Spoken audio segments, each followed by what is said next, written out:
Hey, welcome to OMFL Press Pass live on a Monday night. My dude's here on the background. You see him right here on the side here. They were talking the whole time. I was like, these guys are going to be talking when I hit the start button, and they weren't. They knew exactly when it was time to go ahead and land the conversation. We are live on YouTube Vertical, and Twitch. I have no clue what it looks like, so you guys have to give me some feedback if you're on Twitch or YouTube Vertical. We've had to dumb down the YouTube Vertical and the YouTube stream so that we could stream on Twitch. It's worth a shot. I just want to try it. I want to see how it goes. Hope you're doing good. Let me welcome in my two buddies here, Mr. D. Wayne of the Dallas Cowboys, my co-commish, and Mr. Maniac, my peer of the Deuce Dynasty and owner of the Buffalo Bills. How you guys doing tonight? Doing great. Can't complain at all. Nice cold beer and hanging out with some friends. You can't beat that. You cannot beat that. Not a bad way to start a Monday night. We've got our eyes on the tropics down here, though. So we're just kind of keeping an eye on things, seeing how things are going. I'm supposed to fly off till Milwaukee. And so, like, the idea of flying during a hurricane doesn't really sit too well with me. I'm a little nervous about it, but we're going to see how it goes. Guys, we're going to be talking the league, the settings. We're going to be talking some trades. The mailbag is already starting to fill up, so lots for us to dig into and talk about. Let's go ahead and jump right into it. I opened this up to you both. We just advanced to week 2 in the preseason last night, and I said, hey, if you want to talk about the preseason, now's the time to do so. I don't know if you want to, because, I mean, there's a whole lot to talk about when it comes to the preseason, but anything in the preseason catching your eye? D. Wayne was sharing with me. He's got his eyes on some scores. It seems pretty smooth. People seem to be enjoying it. Definitely some trade-offs. What do you guys think about the preseason? Yeah, I'm liking it. I'm liking the settings, the game. I mean, it's playing really good. I think there's the preseason's a good thing because it helps us kind of fill out the new game, gets us back in the swing of things and stuff. Notice that there's some teams, you know, that are 0-2, you know, but kind of like I think a lot of people approach it probably like I do, but they may not. So I'm just speaking for myself. But the kind of like the first part of the game, I take it a little bit more serious because I want to see like my starting 11. You know, I've already kind of got that figured out, so I want to see how they compete against the other guys' starters, and so you know I'm kind of have a little bit of a game plan going through the first half. The second half is just like, okay, I need to find what this guy can do, what he can't do. You know, he's not very good in his breaks. You know, he can't run a 20-yard in very good because he's too slow. You know, in his agility or whatever. You know, so just looking at those things and stuff, and but it is a good opportunity to see like some of your younger players, and it's always fun to kind of have competition, but also tinker with your team to see what you got and what you can and what you can't do. You know. No, Maniac's exactly right. You know, I was just glancing over while he was talking the week 1 and week 2 scores, and you can see week 1, everybody. I don't know if you have one game over 30 points or 2 games, something like that. You could tell that the starters played a quarter and most backups played 3 quarters. And you go to week 2 and you kind of see the offense pick up a little bit. But I think we found a good mix on kind of riding that line to where we don't have 40-point games, but we also don't have 8 to 10 interceptions a game. So far, my 2 opponents I've played, they've have been pleasantly enjoyed the games. I mean, as much as you can enjoy, it's a preseason game, but nobody enjoys losing a game. But they've both been pretty high on the game itself and the settings itself. And I'm kind of hoping, that whole feeling carries over the regular season, and we can keep this up and everybody enjoy this Madden. Well, let's just kind of use that as a starting point for both of you, let's just talk about the settings. We decided to go all Madden, at least for season 1. There really was some pros and cons to both. But ultimately, in the OMFL, we really want to award the team builder, the strategist, the guy who builds his playbook and sort of out schemes the other guy. And you lost a little bit of that when you go to All Madden. The ceiling was definitely lower and the floor was definitely higher, but that sort of smashing of players meant that like 74 overall players sort of played very close to an 89-year overall player, and then 89 overall player kind of played close to a 99 overall player. They sort of all kind of got smushed pretty close together. And on All Pro, it's a little bit more of a wider gap, but it's also much easier to play on All Pro than it is on All Madden. And so there was definitely some pros and some cons. We settled going All Pro. We also settled, and we can talk about this a bit because we were talking about it with Wayne just a little bit as Maniac joined us, but the new passing mechanic. So we have passed a rule where you have to do revamp passing or the classic mode. And you've seen it right in chat this morning, right? Nipples is asking questions because poor guy has no clue of things that were added since Madden 22. He's been so asleep like Cinderella over here. Somebody needs to kiss the fella, wake him up a little bit. And he's asking about classic versus revamped, and Priest is like, go classic. There's no reason to do anything else. And I'm sort of on the other side. Revamped is sort of the way to learn. It does have a learning curve. What do you guys think about the settings, especially when it comes to the revamp passing? I'm enjoying it, but there is a bit of a learning curve. And Wayne, you were even saying like you feel like the ball comes out much less velocity. Yeah, just in my 2 games, I played both of them with the revamp, and it does feel. Just like I said, you probably shouldn't compare 2 Maddens because this Madden's they've made a ton of changes to it, at least gameplay wise. It does feel like there's less zip there, and I think that will kind of get improved as I learn it and play more with that pass, and then kind of get used to how I need to pass and when I need to pass like that. I just don't know if you're going to make that, cross body drag route or something like that that's going the opposite way, because I think you're going to be punished for that this cycle. But I also think that kind of brings a bit of realism to the game, because that's not a very good pass in real life.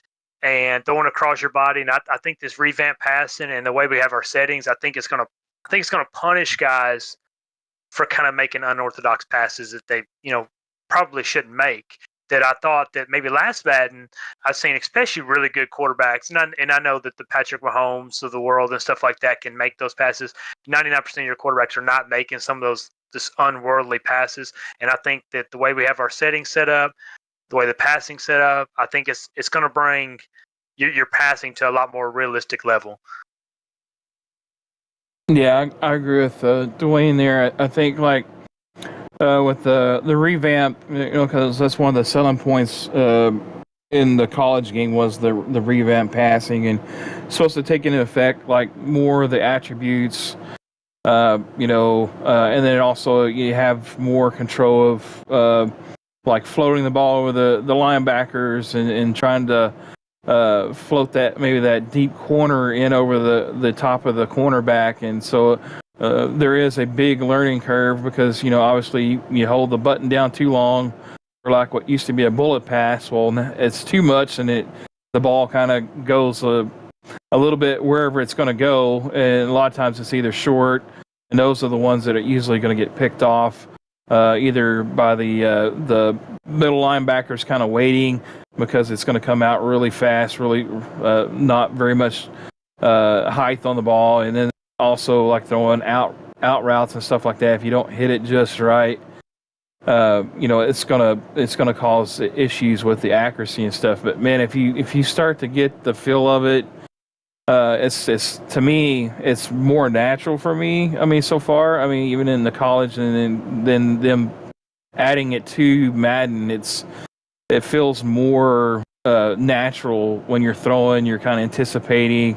And the ball comes out, for me, looking at the quarterback, more or less what I'm kind of imagining what it would be like.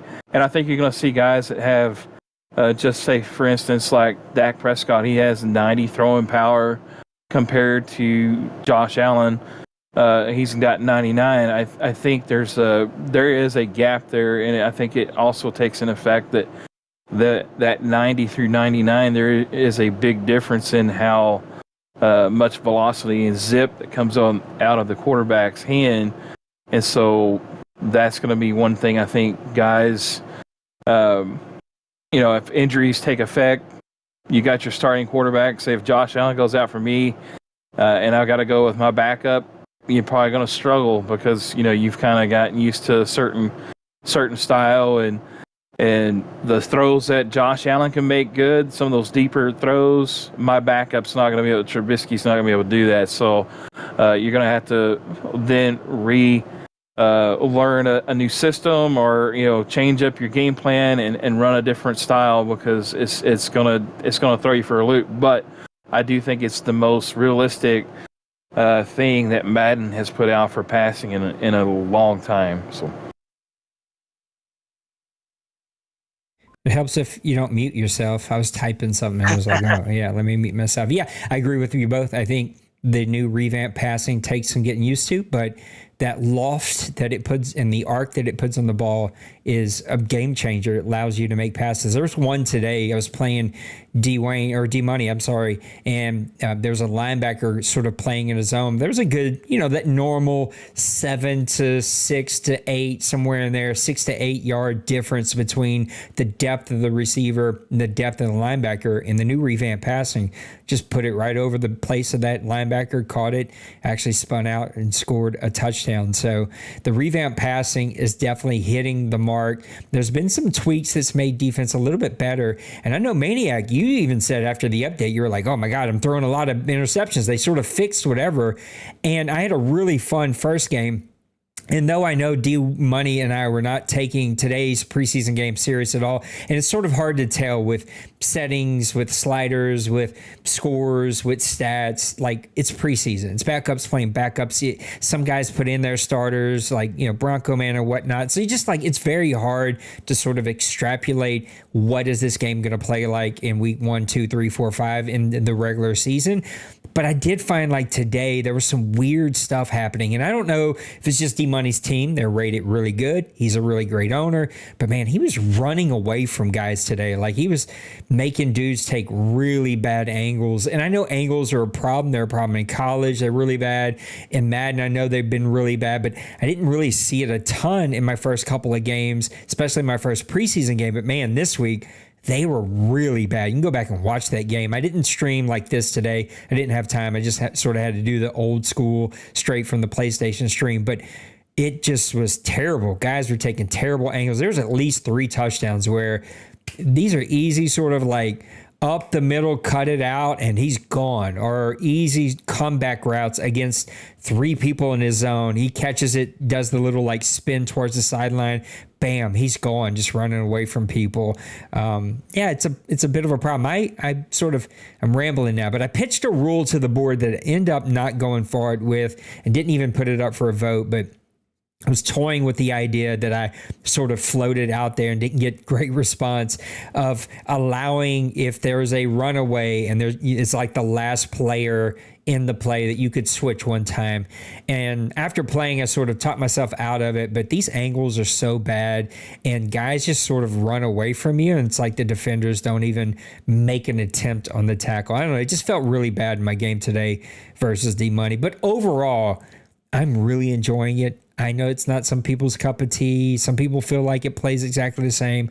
I find that it's really smooth, plays really well. It's not perfect. It needs some better updates, especially around zone, especially around the not the coverages, the angles. But that's, if you go look at college, it's sort of the same sort of problem. And I think some of it is they just build these games to be more offensive minded and more offensive heavy, because that's what people want to see, especially young people, and sort of the way that they go.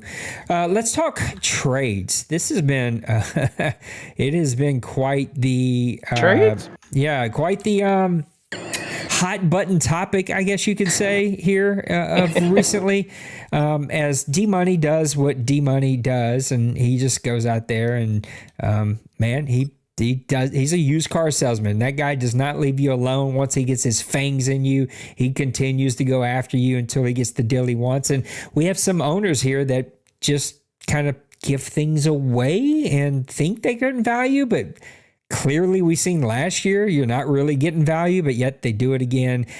And the problem I have, a couple things. I'll ramble and then I'm going to open it up to both of you. Maniacs ran leagues for a long time. Dwayne's been around here for a long time and has kind of watched trades happen in different ways. But here's the two things. Number one, specifically this season, is the value of first round picks is not representative of what that first round pick really is. Whether it is they're getting a higher value for it because they're going to be a really good team, but right now Madden ranks them as a bad team. Say a Panthers, a Bird, right? We know Bird's picks are not going to be top 5. They're just not going to be. Our buddy Priest, who we know is averaging somewhere in that top 15, right? Sometimes he'll have a season where he's really, really good, but most of the time he's in sort of that top 15. A lot of times we've seen him in that top 5, and yet his first round picks are rated like 27th or so. And so D-Money's out there hustling.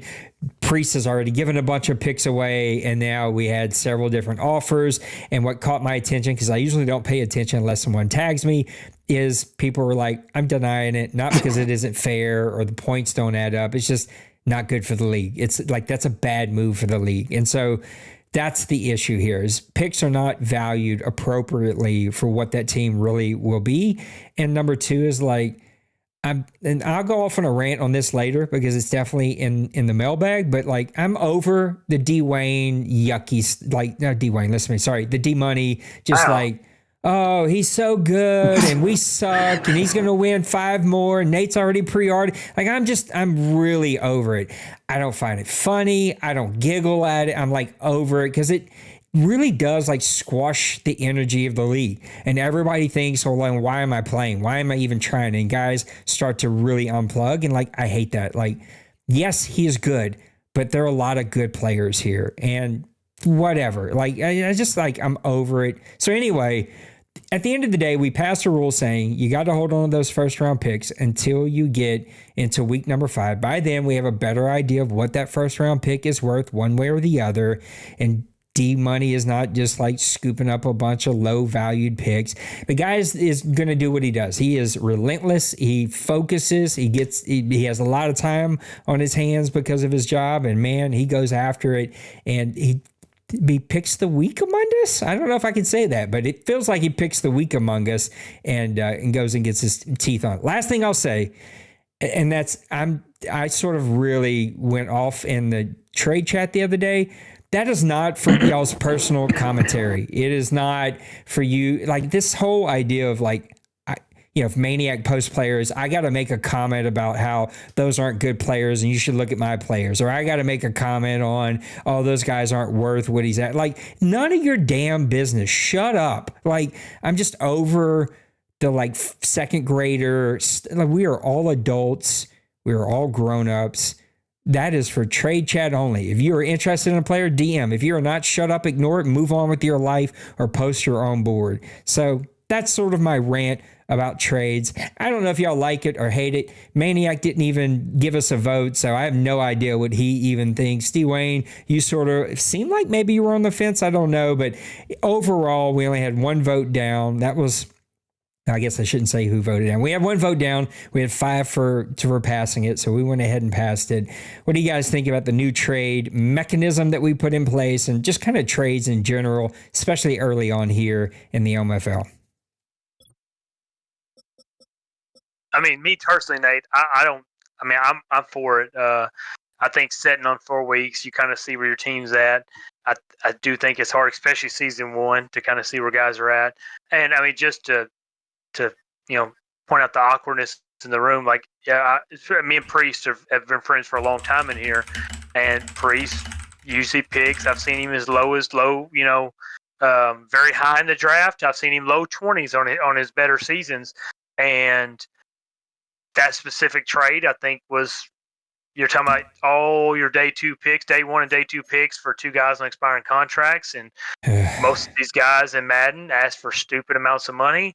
And I love Priest, and Priest loves his Packers, and he likes to chase names, and he tries to put a good team on the field. And I just think I think the step back was needed there, and to kind of sit back. And I think 4 weeks is a good way to sit back and see where you're at in that season. And because if he's 0-4 at that point, then he's probably not making that trade. If he's 4-0 in that point, then yes, maybe you have a valid reason to go all in on year 1 or year 2 or whatever year you're in. I do think that 4th week, in the grand scheme of things, is not costing you a bunch. Yes, you lose the guy who trades his first round pick for that guy. He loses 4 weeks with the guy that, in my opinion, I would never trade a first round pick for a rental. But if he's trading for a rental, then he does still have 15. Was it like 4 weeks and 13 games left or whatever it is? I think 4 weeks in gives guys kind of a basis to look at. Hey, I'm 1-3. I'm 0-4. Should I really be trading that first round pick and at this point for a rental, or should I be trading that first round pick for an 85 overall guy and that is kind of that borderline guy? I mean, y'all know how that is when you get a guy. He's kind of right there teetering on. He's probably the bottom end of a very high group, or he's on the upper end of that lower paid group. And I just think that 4th week, or waiting to the 5th week, is a good move. It just gives guys, it kind of takes it. And speaking for somebody like me, there's certain guys that I picked him up for agent, Keanu O'Neal. I've sold my soul to D-Money a few times for him. And that takes it out of your hands and lets you sit on it till week 5. And if you're 4-0, hey, I guess I don't have anything to say to you if you want to, trade your quote unquote future to try to win now. You're 4-0, you're having a good season, but if you're 0-4 and you're trying to trade your first round pick to D-Money, who will, he's going to turn that into something great. Which there's a bunch of guys. I hate to be the one like that. You were talking about, just, and this is not personal D-Money. And I was talking about this earlier. Talking about my wife, who really cares about this, that I said there's a fine line to tread there, because everybody knows me and D-Money have been a rivalry for a long time. A rivalry that he's mostly dominated. So I can see where people might think that there's a bias there, and there's not. There's a handful of owners here who would turn that first round pick into a great player. Yep. And this is not just at D-Money. He just happens to be the one getting these great deals to start this Madden. And I just think it's not a bad thing to sit back into that 5th week and let guys see where they're at in the season and see if they really want to mortgage that future to make a run this season. And I know I kind of got on a rant there, so Maniac, I'll let you take that. Before Maniac goes, like we've seen it last cycle, right? D-Money makes the deal for Pacheco and just absolutely wrecks the league for him. The Chiefs don't even finish, 2 seasons with McCaffrey, and it just got the raw end of that deal. Did not get a good deal out of it. Maniac, you've seen trades done a ton of different ways, a ton of different years. Trades in general, what do you think? I'm still upset you don't like gifts. No. I don't like gifts that annoy me. All right, when I'm trying to be serious and there's gifts that are like, you know what I mean. I'm just joking. I had to throw that out there. I like to break the tension. I try to anyway. Yeah, I mean, obviously we know what D-Money is. We've seen it for what, 5 Maddens, 6 Maddens, or whatever. A couple Maddens ago, I fell into that. I traded with D-Money and then watched him take my pick that I struggled with, and end up giving him a top 10 or top 12 or whatever. My team was not ready, and I thought they were ready, and he ended up getting like a really nice player that was like an absolute just juggernaut of a player for him for the rest of the cycle. And and guys, a lot of guys see that, and it's just like, come on, I had to learn the hard way, but D-Money is just, he's got that reputation that, and it's, it's like one of those sayings, you can't live down your reputation. And like you said, he's a car salesman, a used car salesman. He could sell you a lemon, and tell you that's a Ferrari, and, Yep. it's going to run 120 down the interstate, and you jump in and start it up, and it's like, man, that thing's only going 10 miles an hour. You know, what's wrong? You know, and I think it's a good thing. I didn't vote on it because I was kind of like, I was on the fence too, because I was thinking like, well, you know, what if guys are trying to, you know, make a trade and stuff. But after like sitting on it, and I didn't get to vote on it and stuff, but I think it's a good thing. I think, you know, like Dwayne was saying, it waits, you know, 4 or 5 weeks there, and you know, you kind of see like what's going to happen. Like, okay, well, you know, this guy's 0-4, and you know, probably need to keep that pick, you know, that first round pick, because that's a very important part of trying to turn your franchise around. Because yeah, you can go rent a guy like a CMC or a Debo or whatever, you know, whatever that, you know, D-Money or whoever else that might be offering a player, you know, you could get, and yeah, they may be great for a season, but you know, if the rest of your team is struggling, and then you throw away, you know, 2 or 3 of your top 80 picks in the next draft, and then maybe even have to throw in one from another draft in the future, you know, so you're already like putting yourself in a hole. And we all know that the cap penalties for players and stuff, once, you know, it gets going, you have to pay these guys, and they want stupid amounts of money, and so you've got to have a great balance of rookies and also veteran guys that can help build your team. If you get too much of one, I really don't think you can have too many young guys. Obviously, that's kind of the way D-Money kind of operates. He keeps like a nucleus of like 5, 6, 7 guys on his squad, and then he just kind of builds everybody else around those guys and just dominates and stuff. So, but if you're hawking your future already, I mean, you know, it's going to be 4 seasons in before you actually recover, you know, and you're probably not going to have that guy that you just traded. But if you keep that draft pick, you draft that player, 3, 4, 5 seasons down the road, you probably still got that guy, and he's probably a 90 something overall player, X factor on your team, and you still got him as you're now building towards the future. Hopefully at that point in time, you know, you're trying for a championship, you know, in the league. So 2 more things about trades, and then we'll move on to the OMFL mailbag, which is already really full here. Number 1, and that's sort of the role of, I'm checking out the YouTube stream because it's telling me the bit rate is too low, which is the struggle with multi-streaming. Is Twitch, you can only kind of go so high, and with YouTube, you can go much, much higher, have a much cleaner stream. So I'm just trying to decide. I'm talking out loud with y'all. That's what I realized I am. I'm a thinker out louder. And so I'm trying the multiple stream one last time, and I'm going to decide after I go back and watch if I'm going to keep doing this or if I'm just going to stay on YouTube where everything runs super smooth and super high quality and looks really good. Anyway, number 1, the trade committee.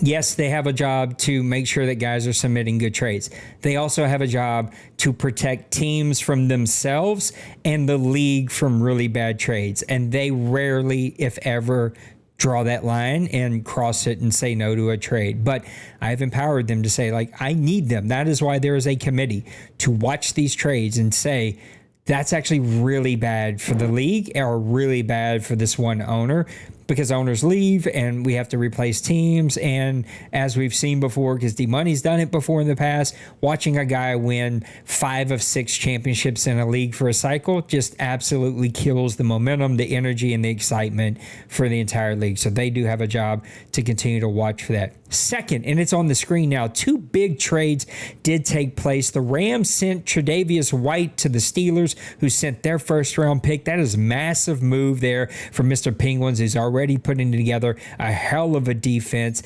And then I just realized tonight as I was checking this out, Drake May is a Tampa Bay Buccaneer. Mr. Steven Ryder is in the Hall of Fame. He is retired.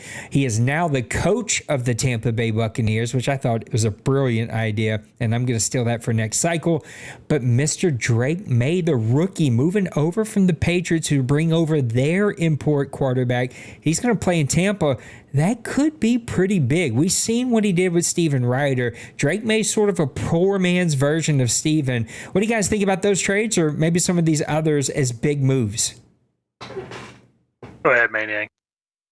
Yeah, I think those are some big trades, man. I didn't know about the Penguins one. I guess I missed that one, and all the Gifala that went on in the trade chat. But yeah, that's a big trade. I didn't even I played Penguins too, and I didn't even notice it. I will say my wide receiver, my import wide receiver, was cooking one of his cornerbacks. I don't know if it was Wyatt or not, but I have to go back and look at that, see if that was the one he was beating. But for Kev to pick up that type of quarterback, I think it's going to be huge. I think he's going to really build May up. He'll have him being one of the top 5-10 quarterbacks in the league before the next season. I guarantee you, like he'll use this season to build him up, get the stats, build him up, and then next season he'll be really competing, and he'll be one of the top guys here, getting all the hardware. Well, I think the Steelers-Rams trade is kind of a win-win for both. I think, Fleury, we were talking about him earlier. I played him that week 1 of the preseason, and I think he knows the Rams are an older team. They have an older quarterback, and, they're kind of, stuck in that phase. Aaron Donald just retired, to where they're kind of fixing to turn everything over. And I know that, Stafford and Cooper Kupp, that connection doesn't quite carry to Madden like it does in real life. And I know he's probably looking at, he's got to, invest in his future. And the sooner he invests in his future, the sooner he can turn around, the sooner he's competing in that division he's in, which is a gauntlet of a division. And I think it's a good move for Penguins. We all know Penguins is a bona fide champion here. He's dominated in every team he's been with at some point. So I think it's a good move for a win now team with the Steelers, with Penguin and the Rams. He gets a first round pick, and he kind of gets that rebuild started up, and maybe he could turn around a lot faster now that he's made this trade. And we're talking about the May or Drake May, Marcus May. That's a safety. Drake May going over there to Kevin, and Kevin's probably one of the most underrated quarterback gurus we've had here, I think. And Nate, you've seen him now that he's been with the Bucks, and then when he was with the Dolphins for all those years. Somehow he finds a quarterback somewhere, and he has one of the highest rated, most explosive quarterbacks in the league year in and year out. It's a good trade both sides there. I think the Patriots, if I'm not mistaken, I was trying to pull them up. He brought over Rusty Starr. He had no use for a May, and so he brought over an import. Doesn't need it. He got some trade value out of him. He trades him to the NFC. He doesn't have to see him unless he goes to OMFL Bowl or the once or twice a cycle. You do some inter conference games. So he gets him out of the AFC. He gets some trade value out of him. He wasn't going to use him either way with Rusty Starr in the mix. I think it's a win-win again for both teams here. The Patriots get to add some ammo to that team, and Kevin gets his next franchise quarterback, which is bad for the NFC South.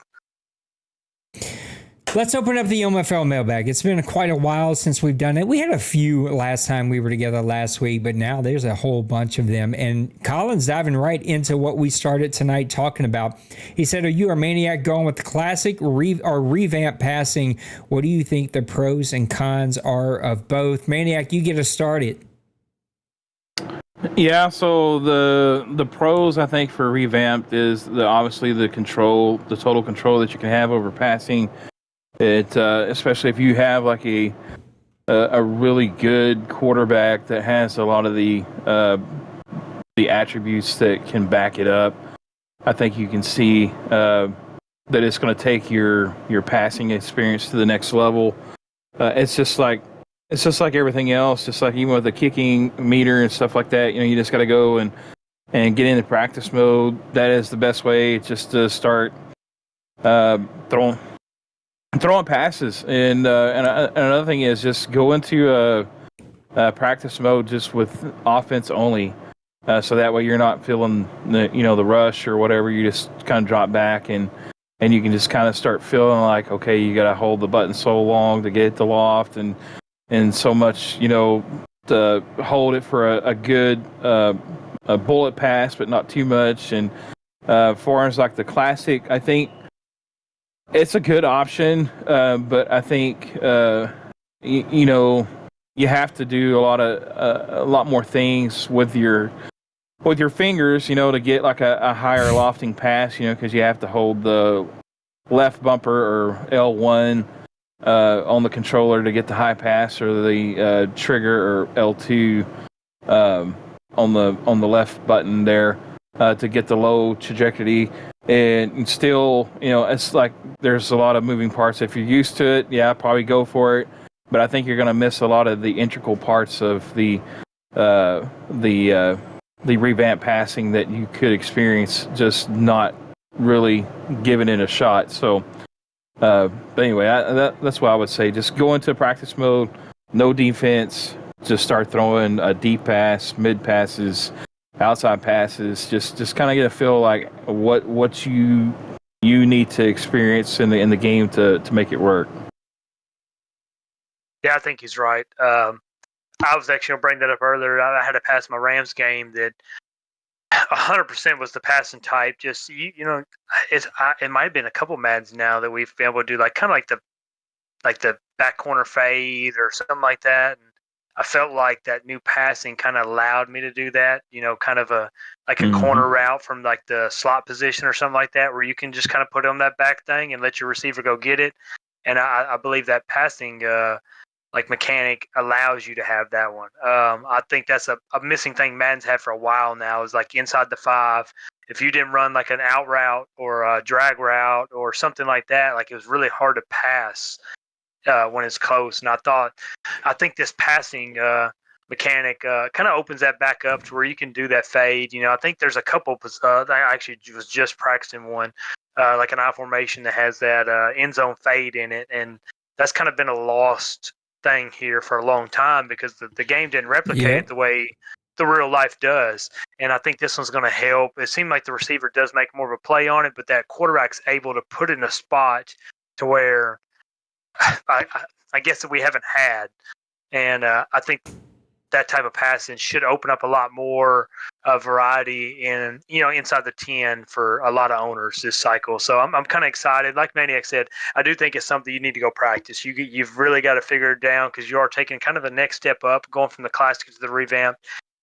It's worth going in there and kind of learning what you can and what you can't do with it. In college, sometimes those screens can be tough with revamp passing. It's like slowly fills up for some weird reason, and you have to hold on to it a lot longer. I have not seen that in Madden, but it's something definitely keep an eye on. And sometimes that meter is going to fill up different. So you sort of just need that practice. And Maniac, you hit it on the head for me when you said, just like the kicking. Guess what? We're week 2 of preseason. Guys have figured out the kicking. You just need a little practice. That's it. Just go play with it a little bit and you'll get it figured out. So whether it's Maniac telling you to use your fingers more or Nate telling you to play with it more, either way, go put in some practice and you will get there one way or the other. Mr. Birdman, I think I said Colin. No, I didn't. No, it's Nicehunger next. Nicehunger says, what's English? Not my first language.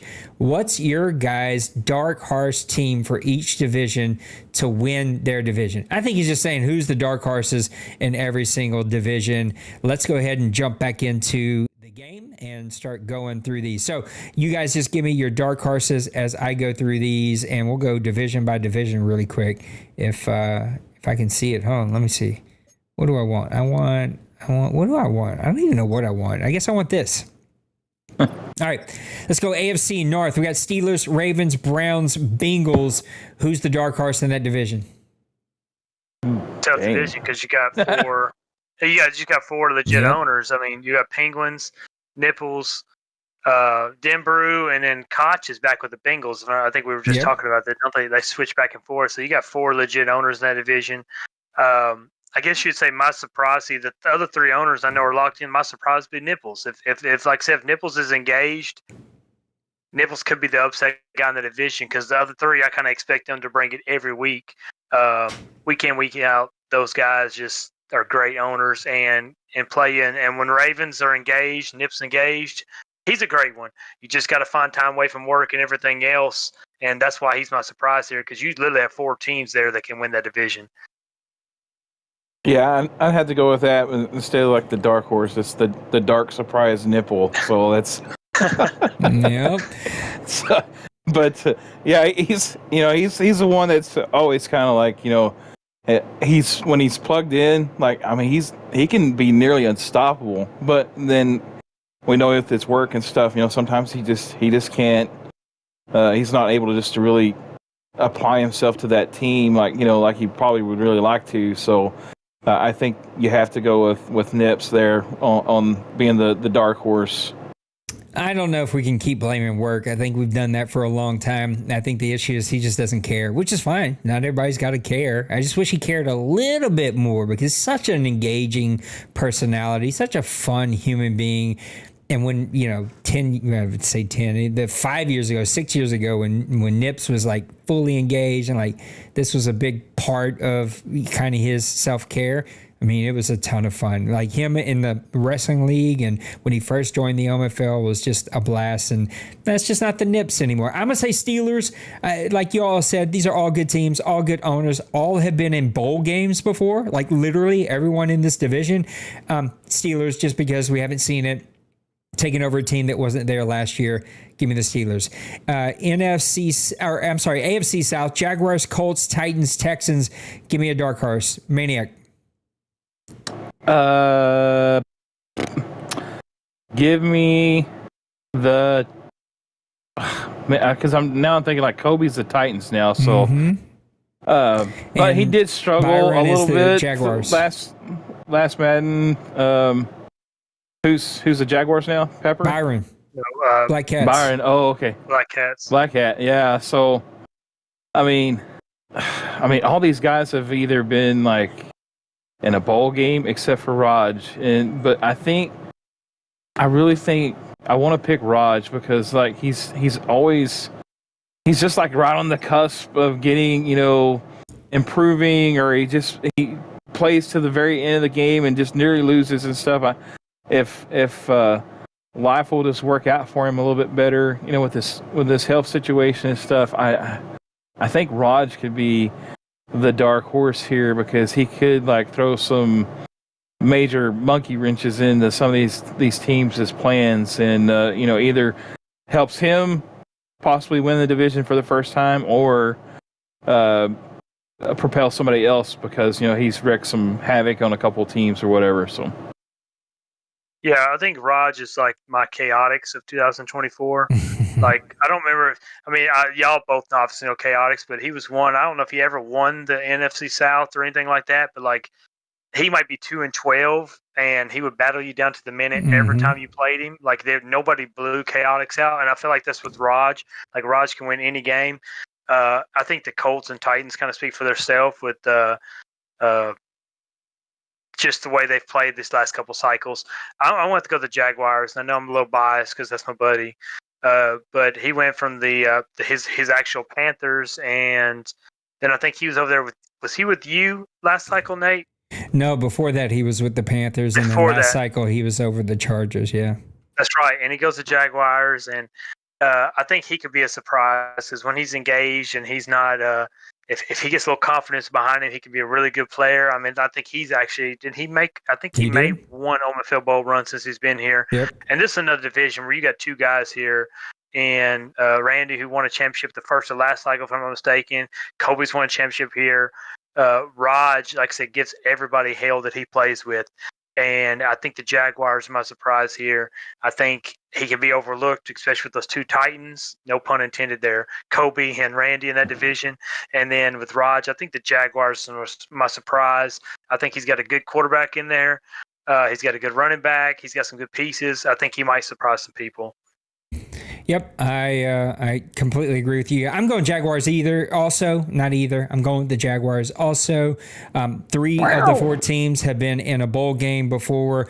I love Raj. I just don't know that he can be a dark horse this season. He's got another surgery kind of prepared. Give me the Jaguars. We're going to have to put on our go-go gadget racing boots here because we're going to be here all night. Took 10 minutes to get through two divisions. Next one up is going to be the AFC East. We got Bills, and that is Maniac. We got Jets, and that is Cincy Bird. We got Dolphins with Massimo, Patriots with his import quarterback, Mr. Lost Sniper. Who is your dark horse? I'm taking it right off the bat. I'm saying Patriots.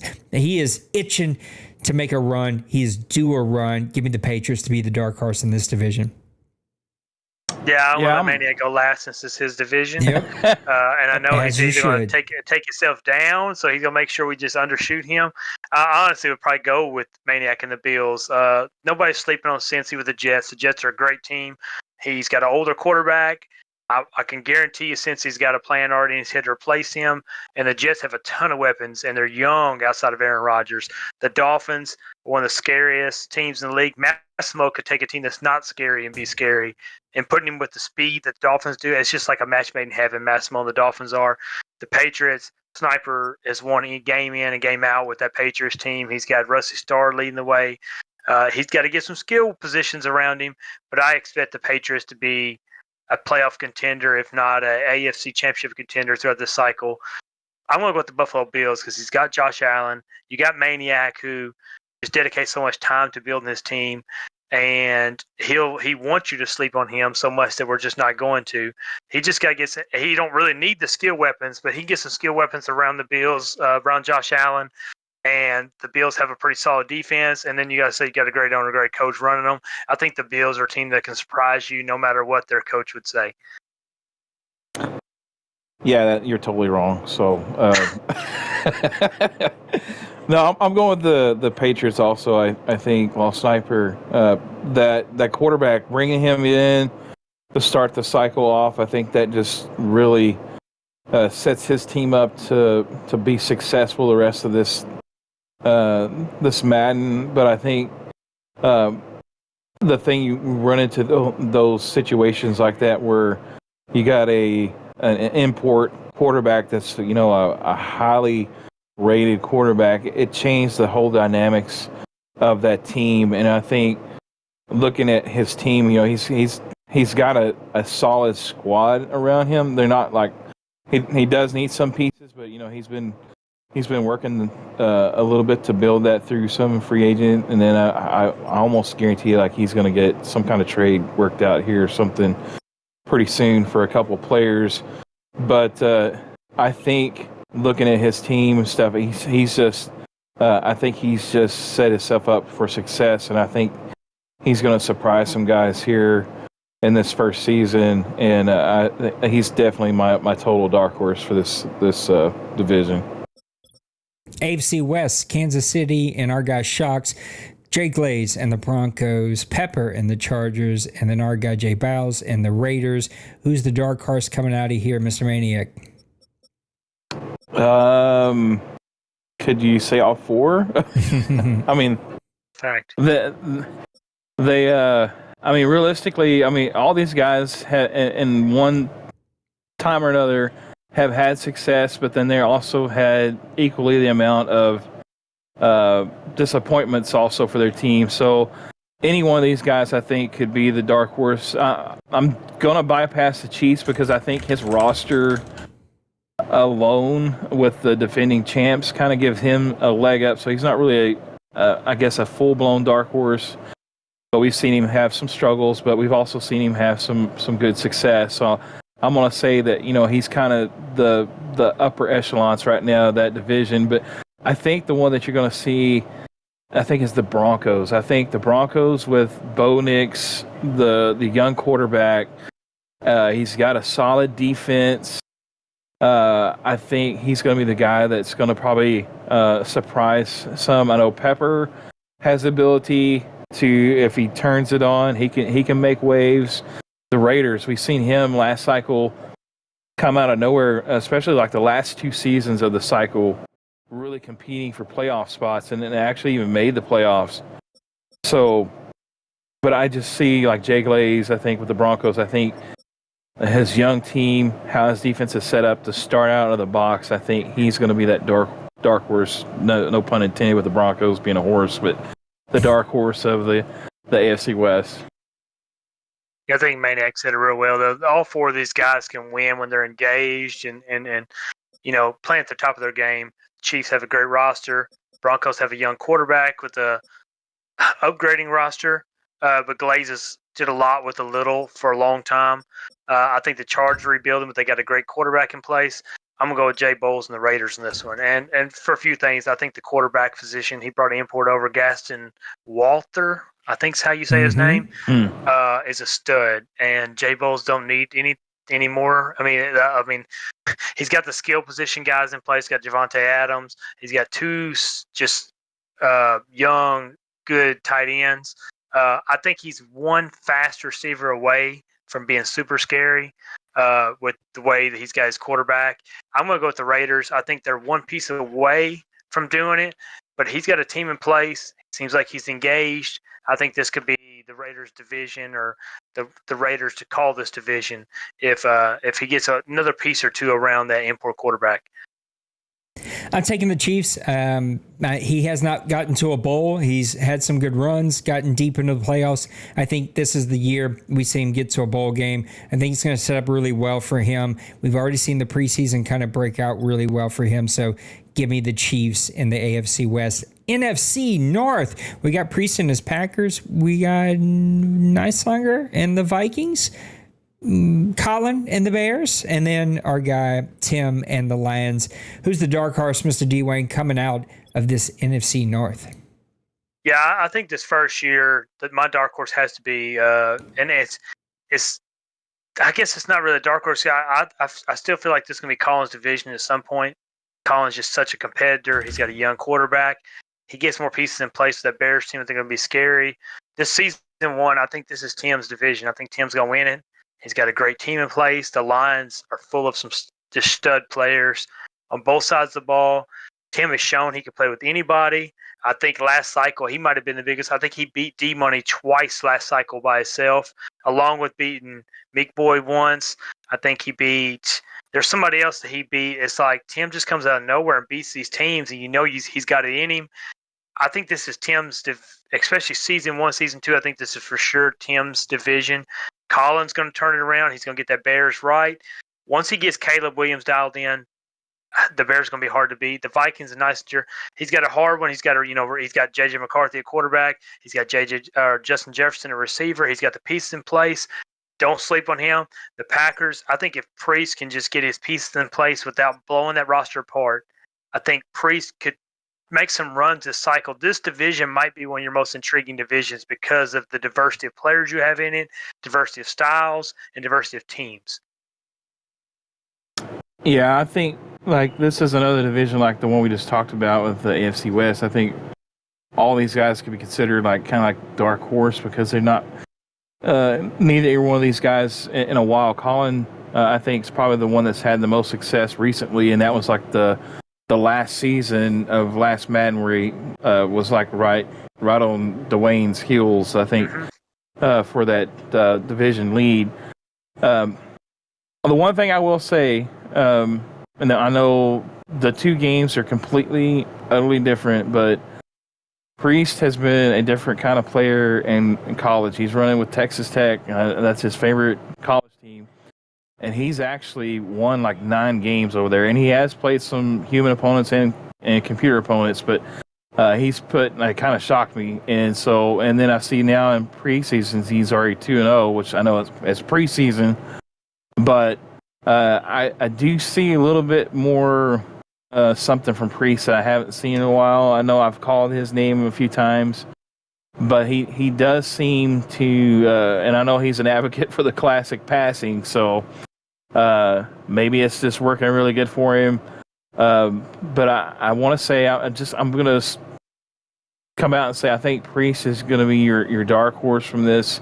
I think ultimately, like Dwayne said, I think the Lions and Tim probably are the the favorite just for the simple fact that their roster to start with is pretty much set. They're ready to compete for a championship.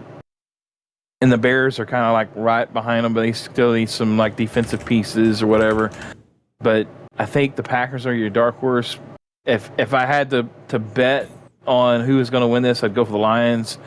But I think the Packers are a really good dark horse here because, again, like he's showed me some things with this the last few weeks that he's been playing football games that he can actually put up points and compete with some of these guys that are top players. So it'll be interesting to see.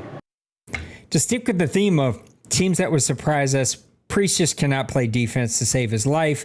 He's already given up 42 points in the preseason. I think Collins got a long way to go with those Bears. They're going to need a lot of work. He knows how to do it. It's just going to take him a bit to get there. Give me Nossonger and the Vikings. He surprised a lot of teams with those Rams. Won some games he shouldn't have. Just didn't have all the firepower for what he was sort of left from when Tim gave him that team. He's got the Vikings. He needs some pieces still, but he's got some building blocks to build off of there.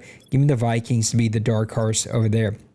NFC South, you got Bird and the Panthers, Kevin and the Buccaneers, Big Hurt and the Falcons, me and my Saints. Mr. Maniac, your old division, who's the dark horse from the NFC South?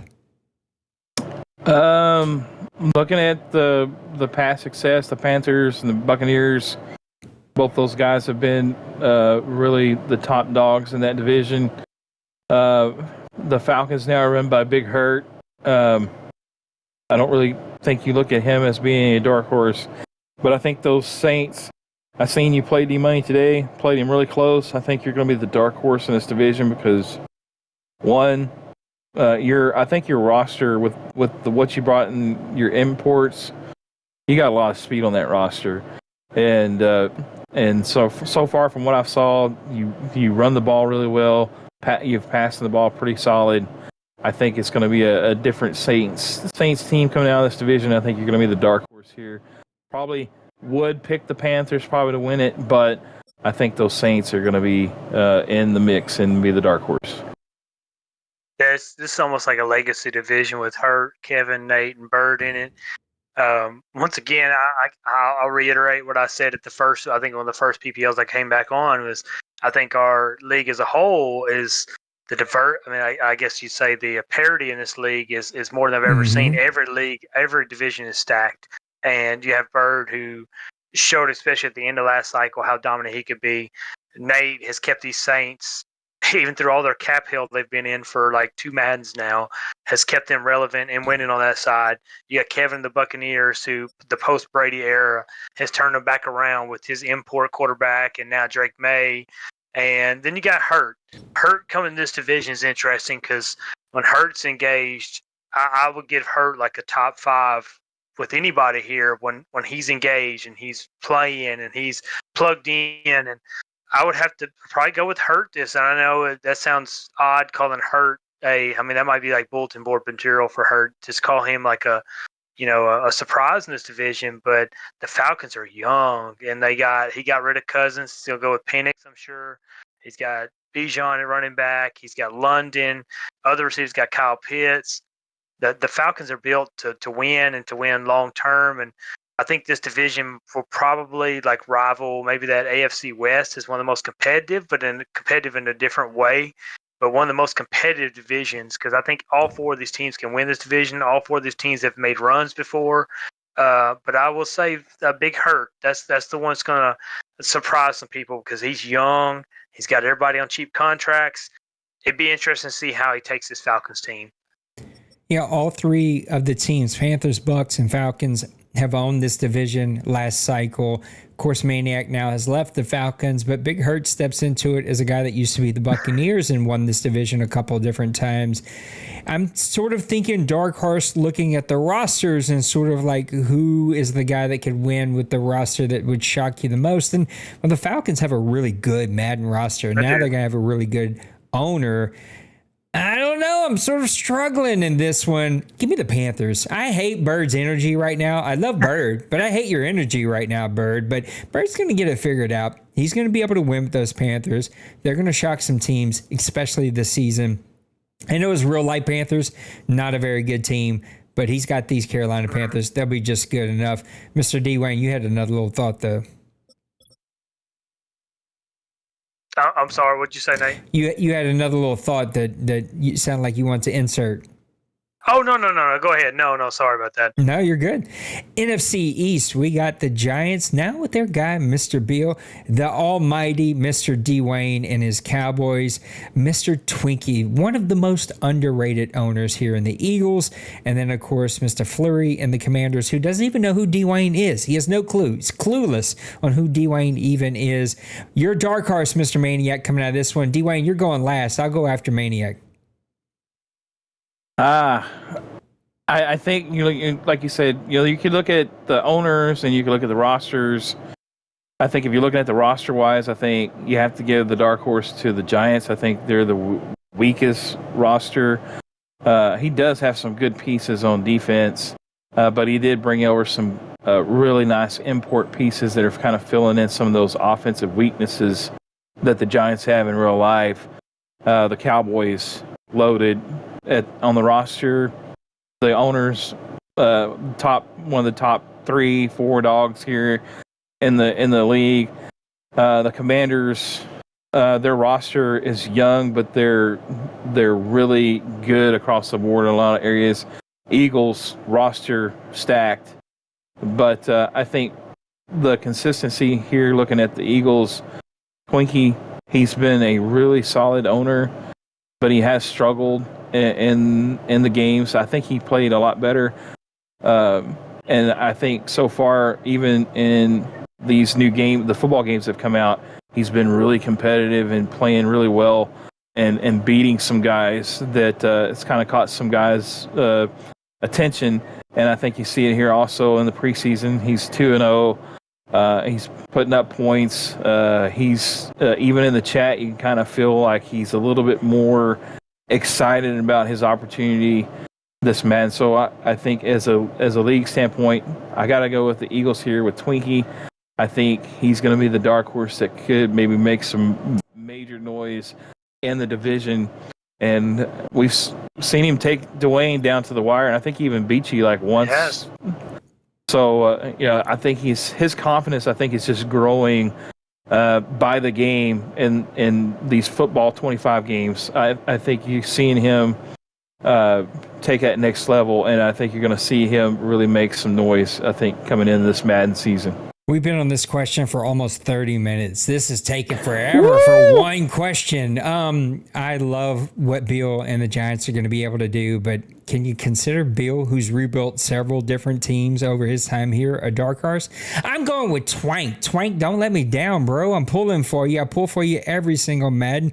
Go in there and punch those dudes in the gonads. And Mr. Fleury, whatever you do, you don't let up on Mr. Dwayne and these tight ends. He will abuse it. You keep him in check. You make sure that he doesn't break that rule. Dwayne, who's the dark horse in your own division? Well, I don't want to burst your bubble on that, but the Commanders is Shiloh. Oh, that's right. Dang it. He was complaining because he was the Commanders today. That's right. I got him and Shiloh mixed up in my head. But y'all hit the nail on the head there. It's hard to call Bill and the Giants a surprise. I do think I felt the different energy from Bill with these Giants. I do think he's back with his team. I think he's going to be scary. And I think the Commanders, I think he's got a young quarterback. He's got a lot of pieces. I know that the real-life Commanders haven't shown just a ton of fight, but he's got a lot of young guys on that team. I think Shiloh's a team that's a season or two away. Get some pieces around that, spend some money this offseason for agency or make a deal right now, depending on how you're looking at it. It's hard to bank on Twinkie. Twinkie has gave me a run every year. He's one of the hardest games. When I referenced earlier about Roger being like chaotic, it's like Twinkie falls in that one too. No matter if Twinkie's 2-10 or 10-2, he gives you a battle night in and night out. He plays tight defense. You're not going to go in there and throw 400 yards against Twinkie. He's a great owner. He stuck in through some good and bad times with the Eagles. I'll have to go with Twinkie. I mean, I know this is the first time we've all been unanimous on this, but Twinkie is like Nate says, one of the most underrated owners here. And I know me and Twinkie, he always don't always like me after our games, but I have a lot of respect for Twinkie, and he does a lot of good things to the Eagles team. Twank will have meltdowns in the chat. He gets over it real quick, but he does have meltdowns whenever Hurts is kind of slinging that ball all over the place. Shiloh, I'm telling you, import quarterback, top 10 quarterback for Jaden Daniels. Let's make it happen. NFC West, Dwayne. God, why do I keep doing? I've been doing it all night. D Money and the 49ers. Well, you're a top dog here anyway. Mr. Joker and the Cardinals. Shut up, you are. Mr. Joker and the Cardinals. Mr. Meek and the Seahawks. And there's the guy, Mr. Flurry and the Rams. He doesn't know who Dwayne is in this league. These are some dogs.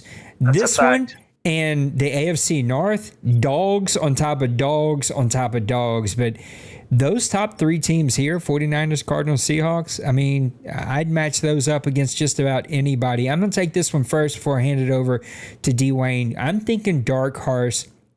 Who can take that step? Well, to me, that takes Seattle and that takes the 49ers right off the table.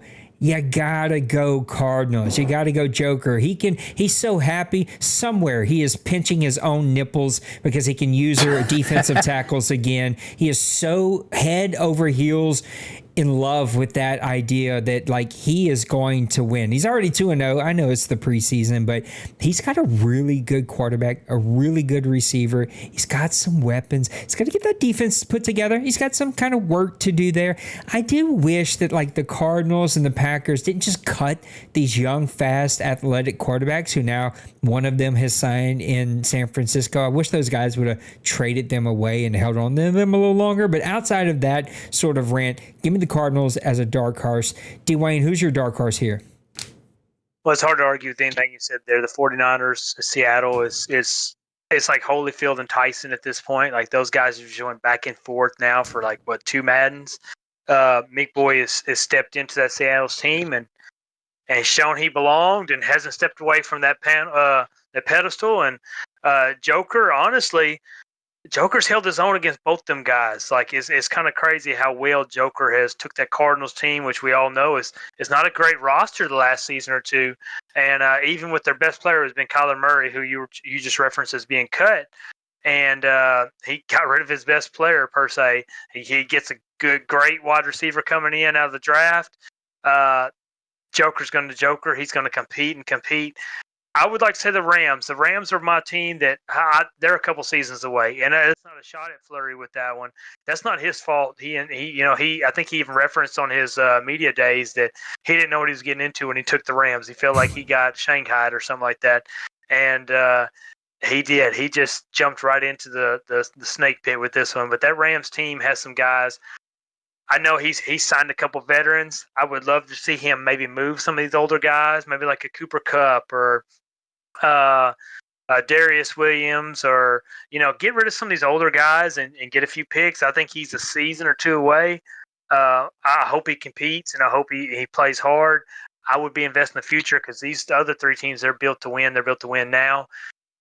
Fleury's my long-term pick for this division because it's so easy to go with those other 3 guys. Like you said, Meek and D-Money, Joker's he's did more with less than a lot of people have did here with that Cardinals team. I'm gonna go with Fleury. I just hope Fleury after a season or 2 can get these guys in place and kind of get rid of some of his veterans, get the youth infusion here, and I think those Rams will be scary. Yeah, I'm kind of floating the same way too, and I don't want to keep like referencing the college game. I hope you're not offended by that because I know that's what we've been playing lately and stuff. But Fleury has he runs the Oregon State Beavers. That's like a 2-star, 3-star team. But he has competed. He has surprised me. He has competed, and he's like won like 8 games. He's kind of like the priest, and he's really competed against some guys. And I think even just kind of talking with him in the chats and stuff, I think his confidence is a little bit higher. He's a little bit more motivated, I think, about football games right now. And if he can bring that energy into this Madden season and really build on this team, I think you're going to see an improved Fleury owner. Because I know he struggled with the Vikings. It really seemed like he never could get his footing with that team. And then whatever other team they switched to. I know that it seemed like they switched around, but I could be wrong. But I think if he can kind of bring that energy into this Madden season and really focus that on getting this team built around and stuff, I think he's going to be the true dark horse of this division that could, again, like, you're looking at all these other three guys. They're, they do what they do, and you expect what you get out of them. But I think he's going to be that guy that we're going to be talking about going like, ooh, Flurry put up, 30 points on the Seahawks, or something like that here, and may not be this season, but I think the next couple seasons, and I think he's going to be really surprising us how well he's competing. Mm-hmm. Ooh, 40 minutes to get through that one, boys. That was a lot here. Mr. Bird says, which do you think will be more prominent in the league during the first season, running or passing? Bird, I think it's always passing. Guys like to pass the ball. It's sexy. It feels good. I think you're going to see an early kind of run on passing, especially with the guys who've been playing college. Man, I don't know what you're thinking. I would not get offended about college football. Like, you're good. I want you to bring that expertise over here. But I think, Bird, guys who have been playing that game have figured out they're going to want to sort of take that advantage early on. I think we'll see it sort of even out more as we go. There'll be some teams that they concentrate on the run because that's what they do. But I think if you look at the overall numbers, it's going to be a pass-heavy league, especially to kick us off. Maniac, what do you think? Yeah, I totally agree with you. I think the passing, what we saw so far from the football games, the passing, the revamp, all the new bells and whistles that go with the new way to play the game, I think it's really going to kind of drive the guys to either, one, they're trying to figure it out, or two, they're really good at it and they're going to use it because they're really good at it. So I think the owners that you see that are really good at passing and really good at the running, because there is a little bit of a learning curve with the rushing attack to this Madden. It's not the same as it's always been. It's a little bit different, but I think the guys that you see that are successful with both of those parts, I think they're going to really excel in this game. But passing is going to be the dominant thing that everybody's either trying to figure out or they're really good at, and they're being successful. Yeah, Maniac says that. I really hope that's the case. I love when people throw the ball around. That means there's more chances for my guys to be intercepted. Yes, you do. And that's not a shot, Maniac. I would way rather a team pass 50 times on me than run 50 times on me. And that's just, but I do agree. I think there's going to be a very split down the middle. I think you're going to have your people. As somebody who I didn't play like a college franchise, I played the Road to Glory mode and stuff like that. I think there are going to be some guys. You talk about Priest and Flurry and guys that have did that. I think they will probably lean more towards the pass. I think there's a lot of guys that are like me. They're like Madden homers, like I am. Man, I like to run the ball because running the ball, especially early in this cycle when people are still kind of learning what's going on. If I can run the ball and not turn the ball over 4 times a game, I think that's the way I would lean. And I think a lot of guys will look at it the same way. I think you're going to be more split than you've been before. I think you're going to have a lot of guys that want to air it out. I played Jay Bowles earlier, and I promise you there's no guy that wants to air it out more than that guy does. He took me down the field 4 or 5 times, and he delivered on a couple of them. And, you people see something like that, and they're like, yeah, I want to be that guy. It's way more exciting passing the ball than it is running the ball, I can promise you. And that comes from a guy who likes to run it. I think you're going to be more split this year than you've ever been split on this because, like I said, with the NCAA dropping, 3 months before Madden came out, guys have been practicing. It's very similar. You're going to have a lot of teams that want to throw the ball 50 times a game. You're going to have a lot of guys that Nate's going to be knocking on the door saying you didn't run the ball 15 times. Kobe says, how much do you think top guys influence everyone else? Is the D-money effect real in essence? And I think it's hard to debate that it isn't. Look at the imports this year. Everybody either bought over an import cornerback or several import cornerbacks, or they're trading for really good cornerbacks. And that's because D-Money started that. I think when you see Dwayne, right, he is a guy that establishes the run. He sort of has very prototypical style offensive linemen, very prototypical safeties. You see guys start to look at that and begin to try to replicate that success. You see guys like Kevin with the passing. maniac who finds those really balanced teams. And you'll see dudes that find a style that most relates to them, and then they start to build their teams like that. And I think the D-Money effect is very real, but a lot of the top dogs effect is very real, right? Give Bronco Man another dominant season. Give Kobe another dominant season. You're going to see guys start to replicate that success by trying to build those same style teams. Dwayne, you're one of the top dogs here. You've seen guys try to replicate you. Do you think that influence from top dogs is real? I think it is. I think I would be one of the least influential ones because I play a very unexciting type of Madden. And it takes a lot of patience to run the ball and pick and choose when you want to pick apart the secondary. And even the D-Money there, I think there's a lot of people who D-Money's game sounds great because he wins, but D-Money doesn't play the most exciting Madden sport. If you want to go to that reference, I think that's why I think like your young influence here, you've had Kobe, you've had Randy, you had you have Penguins, like, or even like Cincyberg. I think Cincyberg's a little bit younger than I am. Guys that are really exciting and really mix it up and really throw it. And I think a lot of guys lean that way, especially play style wise. Team building wise is exactly like you said, though. People see these young corners and they're like, well, if I can have 3 to 4, or in D-Money's case, like 8 cornerbacks deep on my team, it makes it a lot easier when you can get 3 or 4 turnovers a game. I mean, speaking for somebody who plays D-Money, and it's a battle every time. There's nothing that's worse than playing quarterback, and you have to think every pass through. Like, you want to play so loose when you play Madden. You play better when you play loose. When you play somebody like D-Money or somebody like Randy or Kobe or Meek, or Meek's a perfect example of that. Like, if you relax on a play, he'll punish you for it. And I think that's where that comes in at. They see D-Money makes it look so effortlessly, and they just don't realize that he's like Elon Musk 2.0 when it comes to Madden on that type of stuff. Like, he it's not even, I'm not even talking about his stick skills. He just builds a team that makes it easier for him. If his defense can make plays for him, then he doesn't have to do as much on offense. And I think that's replicated. And I can use that example. I brought a cornerback. I've never brought a cornerback over. And I left my star linebacker over there to bring a cornerback over, just for the fact that I've kind of leaned towards the one. I think the guys are going to throw the ball to start this Madden against me, and I was hoping to have 3 good cornerbacks to play against them.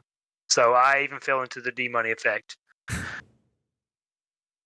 Yeah, I fell into that effect last Madden because I brought over the Shepherd as an import last Madden, and then I turned around and brought him to the next Madden as well. So you're looking at how guys are building. You do. I mean, the OMFL is no different than the NFL in real life. It's a copycat league. It is. Teams you start seeing having success, just like the Chiefs. The last 4 seasons, they've been either in the championship game or the Super Bowl. They've won the Super Bowl, and now you're seeing like a lot of teams kind of like copycatting and building fast wide receivers and using all kinds of different types of motions with their players and stuff to create a separation in their offensive attack. So just looking at that, I mean, the guys are, if you see something that's successful, then the question is, why can't it be successful for me? I'm going to give it a try. And I do know from experience, bringing over that import cornerback last Madden was big for my team to start off, because it gave me 2 really good guys back in the back defensive field. Basically took a half of the field away from my opponent and only had to really focus on one side. So again, kind of fell in that same boat again this Madden. It may not work, but that's the plan. Take away half the field, let the CPU do its job, and then I'll worry about the other half, and kind of helps eliminate and create a game plan going forward. Kobe says, what are 3 key things each owner could implement to have a successful season 111? Each of us is going to give one. Sorry if somebody steals yours. I'm going to go first. I'm going to keep it super, super simple, y'all. don't throw picks. If you don't throw picks, you don't turn the ball over, you're going to have a successful season. You might not win every single game, but you're going to win more games than you lose. Just don't turn it over. Maniac, give him key number 2. Play good defense. Yeah, I think mine's gonna go right on with y'all. Is play the field position game. Don't turn the ball over. Play good defense, and make the other team go 70-yard drives to score against you. If you don't turn the ball over, play good defense, and you just play the field position game, eventually you're going to come out on top. Super simple, right, Penguin? I mean, Kobe? It's just like, just do those things, and you'll be just okay. Bird says, You'll win. Bird says, which real rookie, not import, do you think will have the biggest impact in the first season? That is a pretty, bam, out there question, because not everybody's going to remember every single NFL rookie. I'm going to try to put it over here on the NFL rookies here, if it'll let me. But, Dwayne, who's an NFL rookie that pops into your head that thinks going to have an impact here in season 1? Worthy for the Chiefs. I think that 98 speed, 96 acceleration, with the way that Shocks likes to throw the ball, I think he's really going to get him involved. I'm sorry I stole your Longhorn Maniac, but he's just a stud, and he's going to be a stud. He's already super fast. He's pretty much just a pre-Tyreek build for Shocks and those Chiefs, and I think he's going to and I hate to use the word exploiting, but he's going to exploit him. He's fast. He's going to exploit defenses with him, and I think he's going to be a game changer from day one. You ruined my thunder, because I was going to go, hey, Shocks fan, let's make a deal. Get Worthy in Buffalo. No, you can't go wrong with that pick whatsoever. But I think one I'm going to throw out here, and I could probably pick 2. The wide receiver, Marvin Harrison Jr. for the Cardinals. I think he's going to be one. Drake May, though, going to the Bucks, I think he's going to be probably your offensive rookie of the year. That's a really good pick by you. I'm going to go a little out of the box here. I'm going to go with the Raiders, and he's now got Mr. Bowers over here at tight end with a quarterback that is an import. He's already ready to go. He's got to find a bit of a running game, but Bowers and that 89 speed is going to be an absolute problem. Even with our rules, this guy can still be an impact player. I like Bowers to make a real difference, but I really like that Maniac pick. I think that's going to be a sneaky good one. Mr. Dwayne, these are both yours. He said, do you think the elite quarterback, I'm going to get over here. He says, do you think the elite quarterback is worth the money in the OMFL compared to drafting a quarterback who is worse in overall wise, but on a rookie deal? I'm going to approach this from the average OMFL player, because we literally have seen Dwayne win with a 7th round, 67 overall quarterback that he built up from scratch with 81 throwing power. Outside of the above average player here, thinking of the average quarterback, do you pay the money for an elite quarterback or do you draft one? And I would say it depends. I know that's not a super sexy answer, but if you need to win immediately and you can manage your cap in other areas and draft really well in other areas, then you pay the quarterback that's already built and you're ready to go. If you're willing to take your bumps and bruisers and maybe take a season or 2 to sort of get the quarterback that you need and then have a good run of 3 seasons on a rookie deal, then you draft one and you don't pay them. Someone like me, I needed to get some cap space. I took over a guy that's still on his rookie deal, much shorter rookie deal, but I've got through the bumps and the bruises with him. I think most owners go through bumps and bruises with rookie quarterbacks, even the top dogs, the top 5 quarterbacks that are just like superstars from the get-go. They're still going to take those bumps and bruises. So just depends on where you are with your team. And do you have an old aging team? You need to go win now. Do you have a team in cap hell and you need to sort of bite the bullet for a season or 2? Depends on where you're going to go. If you're sort of average above everything, you're sort of across the board, your team's okay, your cap's okay, everything's okay, then it depends on what that guy's asking. Maniac, what do you think? You were the guy that paid big-time quarterback, big-time money, and hated him from the second you signed it. I'm over here screaming, me. Yeah, Parker Colt. That's like a curse word to me, nearly. I mean, it's everything screamed about this man like he should perform exceptional well in that Madden game. And at first he did, but I don't know. It's just like I said, he couldn't throw some passes. He could not throw and could not hit the side of the barn. Like I would just be in a match and I'd throw a pass that my 74 overall quarterback was making. That's like 2 weeks ago when Parker Colt was hurt. And Parker Colt's got like 97 mid accuracy, and he's throwing it out of bounds. I'm like, what is going on? So really, my experience with that, I almost, I still would go back and I'd probably do the same thing, but now I'm like telling myself, I'd be outside of myself going like, don't do it. Save the money. Start the 74 overall guy.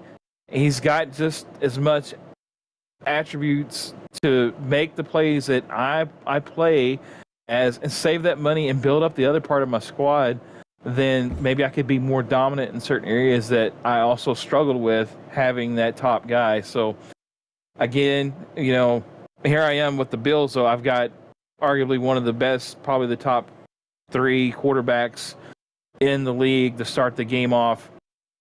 He's already paid, but I think sometimes import creations are different than from the real game players that are already in the game. So, I mean, that's a different story. That's a rabbit hole. You always tell me I'm going down rabbit holes. So,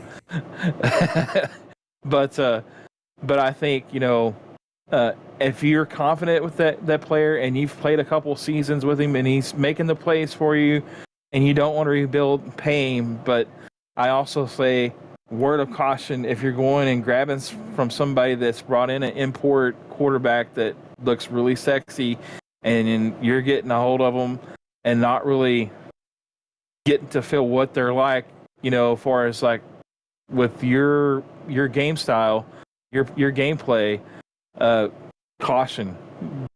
You might want to go a different direction. I'm just saying. So again, like I said, I would probably do the same thing, but knowing that experience I went through, I'd probably really talk myself out of it, save that money, and build other parts of my team to be better successful. Dwayne, it's your question, but what do you think?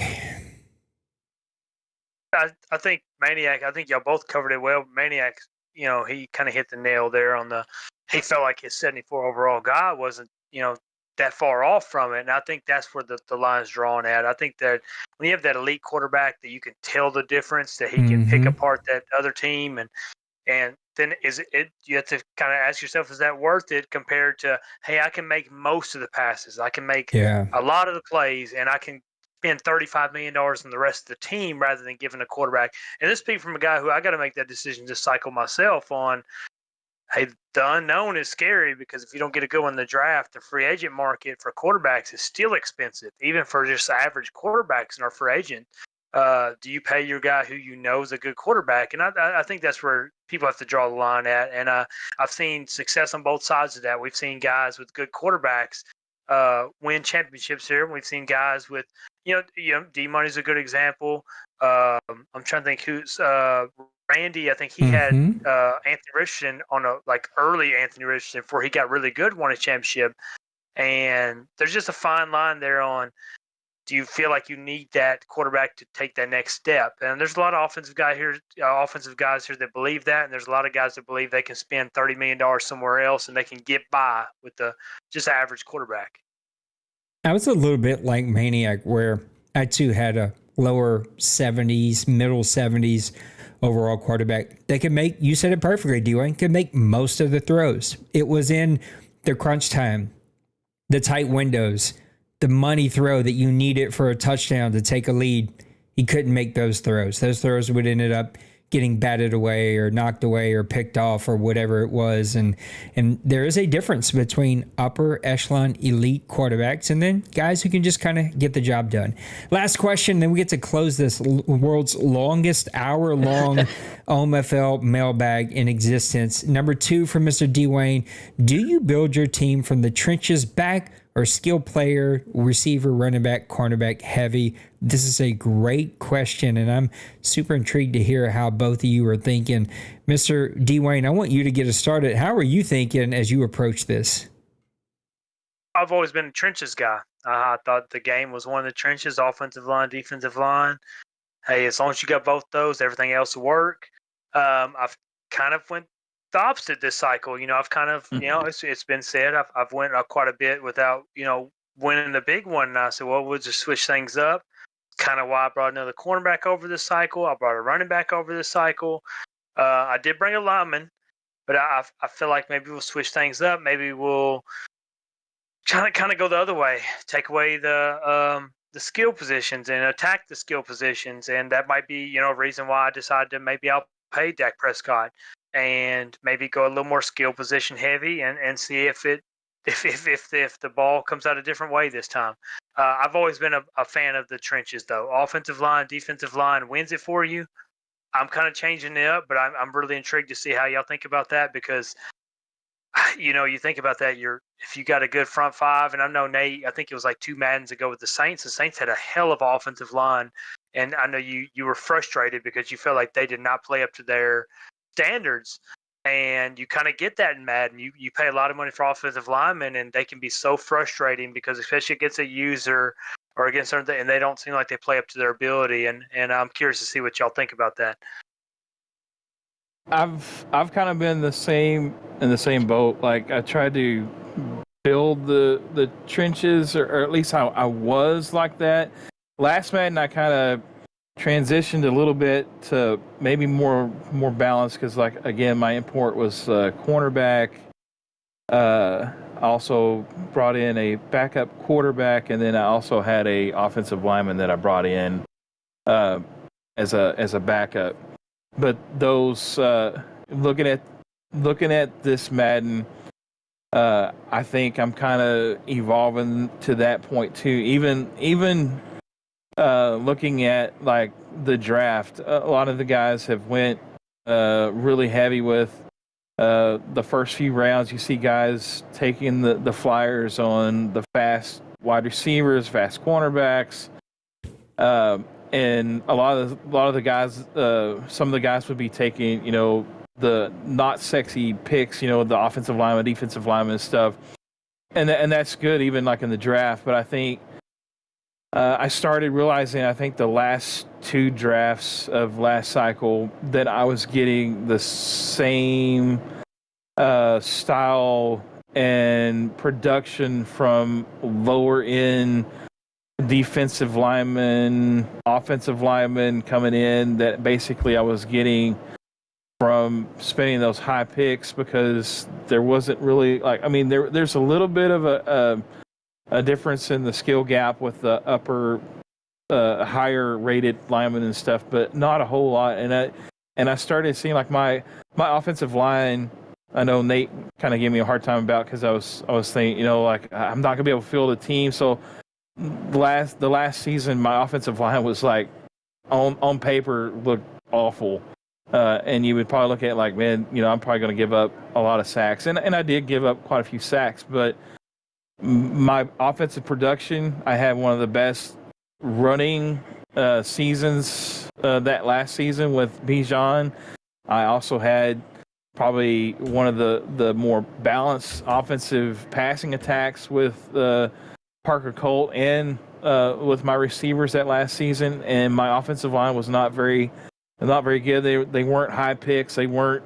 They were middle of the road. Third, fourth, fifth round picks that were actually starting for me and doing a solid job. Even one of them made the Pro Bowl the season before, and he was like a 4th round pick. So I think looking at how I approach it now, and I can. Sorry, I'm so long-winded. I feel like I gotta explain every detail to extent to get my point across. But looking at it the long term, I think the players that you can get in the top rounds compared to the latter rounds, especially in those skill positions where you get 2 or 3 points faster wide receivers early on because guys are taking them all up. If you're able to get one of those guys, they can be a complete game changer for your squad that makes the other team that you're going to face each and every week have to game plan around that guy as compared to they're not going to have to game plan around an offensive lineman that you took first round that, maybe he's got 95 strength or whatever. And the same thing with the defensive line. I took guys in the third and fourth, fifth round, and by the end of the season, 2 or 3 seasons in, they were star dev. They were 85 overall, making big plays in the backfield. So I think just looking at it, I think there's a big skill gap to where you look to take and get those skill positions early on, build around those. I think that's kind of the way the Madden has always been. But I've always tried to be balanced. But I think I'm so pushing towards that, looking at going heavy early on with those type of skill positions, because I think then you can build those other guys through those later rounds, and you can add your points to them to build them up or whatever, because you already got guys that are capable of changing the way defenses and offenses play you, because you spent the big time picks on those guys that make a big difference. I think I'm in the exact same boat as both of you. I am old school. I believe the game is still won in the trenches in the NFL. And sure, the skill positions and the sexiness of offenses plays a role now, but it is still won up front by the big uglies. And then last cycle, I believe that. And so I'm bringing over defensive linemen, offensive linemen, and I sucked for the first 4 out of 5 seasons. And it wasn't until that 5th season when I finally had drafted some offensive linemen that played really, really well and made a lot of changes on the offensive line. That's when my team started to make a run. We didn't make the playoffs, but we got really, really close in that last season. And it was because of that offensive line. Now, I still can't figure out defensive line. Even this Madden, it has been a struggle. And I have come to the way that both of you have. And I think that in Madden, you got to go skill position. Speed kills, and it will kill in Madden 25, especially on All Pro. I think on All Madden, doesn't kill as much. All Pro, it absolutely murders. I watched Dwayne run away from most of my defensive players on simple, easy little plays. And it's like, my God, how did we give up a touchdown on that play? And so I do still think that speed kills, and that you can get away with having just strong offensive linemen, or good block shed defensive linemen that maybe aren't fully built, fully well-rounded offensive linemen or defensive linemen, but really, really good skilled positions at cornerback and receiver. And I still think that speed at receiver and running back this Madden, at least early on, they're going to be game changers, and guys who are quickly able to add speed skill players at those 2 positions are going to be really, really dominant. And it's why we've got the tight end rule, because I think if we didn't, speed tight ends would be just game changer in this entire league. Whew, we got through it, fellas. The OMFL mailbag is empty. Let's do one final closing thought. Mr. Maniac, close us out before we go to Dwayne. I feel like I talked way too much already, but I'm excited to get the season rolling.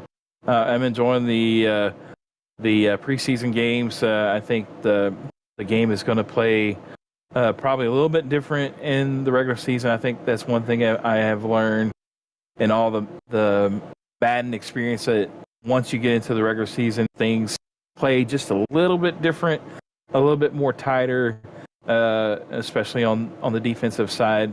That may not be the case, but again, that's just kind of the way it's always been the last few Maddens. So, but I'm looking forward to getting going and competing with these guys, and I'm enjoying. Like I said, I'm enjoying the game.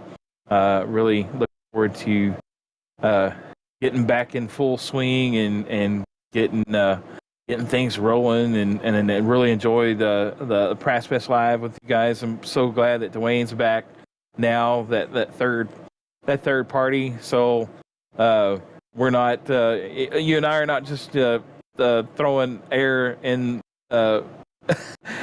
nowhere sometimes, because we get kind of bogged down or whatever. But I think this brings a new dynamic back, and I'm so glad that Dwayne's back with us. Looking forward to doing Yeah, I think Maniac just said it right there. Bringing me back added 45 minutes to the show because I can ramble on with the best of them. No, I'm excited. I think I've said it multiple times since I've been here. I think this is the most parity I've seen. I'm excited to see the different owners and the different divisions take on each other. I'm predicting it now. I'll say if we play 5 seasons, I think we have at least 3 different champions this cycle. I think if we play 6 seasons, I think we have 4 different champions this cycle. I think this is really going to shock guys. I think there's some guys here that are really going to surprise some people. I think some guys that showed when I say true colors, I don't mean that in a negative connotation. They showed their true colors last cycle, that they were really good owners and really good coaches. And I think it's going to show. And I think some of the quote unquote top dogs here are going to be, I ain't going to say knocked out. They're going to be humble. They're going to see that there's some new blood here. And I think me and Nate or me and Maniac were talking about the other day. This is like the 8th or 9th Madden I've been here, and you've seen a lot go by, but I've seen a lot of owners come and go, and I just think that maybe this group might be the best group of owners I've seen, at least skill wise, and so I'm just really excited to see the variety and parity of people that are going to make an impact this cycle, and I think it's going to be better for the league to see this amount of people make runs and make the playoffs instead of the same old guys, every Madden per se. I completely agree with both of you. My final thought is I think the Twitch experiment is dead. I know that everybody loves to stream on Twitch. I just don't. I hate the quality. And so I think I'm just going to stay on YouTube. And maybe we do Twitch every now and then as a sort of like a random multi-stream for a Press Pass Live or something. But I miss the quality of just being on YouTube and being able to stream super high quality. And so I don't know. I think we're going to do that. And you're also going to see some changes here with the stream. I'm moving these lights away. They've been driving me absolutely batty, and so we're going to be moving those somewhere else and putting some different things back there. So you're going to notice some stream changes here pretty soon to go along with the other stream changes that we've already done here for Madden 25, and we're doing a giveaway. So if you would like to be a part of the $150 giveaway for a new internal SSD extended storage for your PS5, make sure to go click that button. We're going to give it away in 2 weeks. So that's going to be a ton of fun. And here to come, I'm looking at like some PS5 controllers to give away, those new, whatever they call them, the Elite controller or whatever, the Pro controller. We're also going to give away maybe some earbuds, those new PlayStation earbuds, the PlayStation overhead headphones. So lots of giveaways still to come. Trying to spread them out a bit more this year. And so it's going to be a lot of fun. Guys, thank you for another great Pass. Thank you for another great Press Pass Live. And thanks for all the mailbag questions. I appreciate you. I'm going to go get a nap and then wake up in the morning and find out what's up with the storm and what I got to do with my life. So remember, you matter to me. You matter. Thank you for being here. Make sure you come back and hang out with us. If you're not part of the Grown Folks family and you're an adult who plays gaming as a hobby, come check us out. If you play it, we got a group of people that play it here. Probably having to organize a league around it. Come check us out. I think you're going to meet a lot of people that you really like and dig. And until next time, guys, take care of yourselves. Take care of those around you. We'll see you. Peace. Sorry, guys.